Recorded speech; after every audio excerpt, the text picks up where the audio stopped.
This is the story of my parents' involvement in the civil war that took place in our country 2 decades ago. My mother, who hailed from the Banu tribe, acted as a spy for her people. The Banu tribe and the Aini tribe lived in harmony until a land and waterway dispute led to a civil war. The two groups became sworn enemies, with no marriages, no treaties, and no peace. My father, Soto, was born into the strife of the Aini tribe. He grew up fighting for his people, eventually rising through the ranks to become a commander.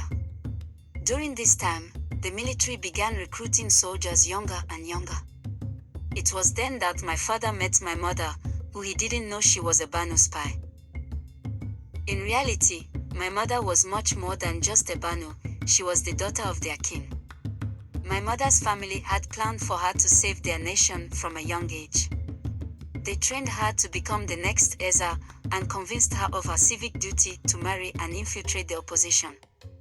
My mother was well prepared for this role, having been trained in the Aini language and culture since the age of 5.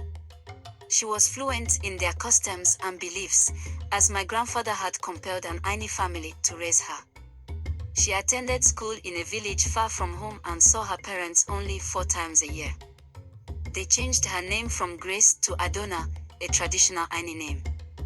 In the picture, you can see my mother on her wedding day, the day of the Banu invasion.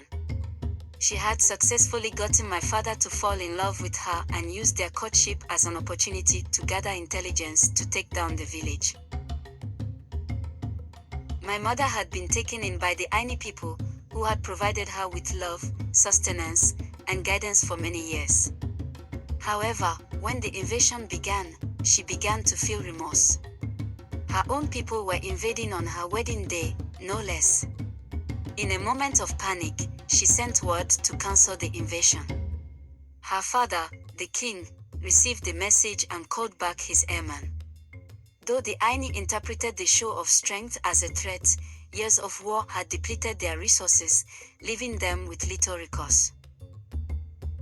On the night of my mother and father's wedding, it was decided that their union would be the key to the success of her mission.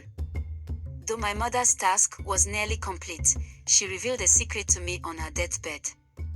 "You, my daughter, are the granddaughter of a king," she gasped, struggling for breath. "Promise me one thing." I wondered what it could be, but saw that I did not have much time to figure it out. "Yes, Ma, I promise."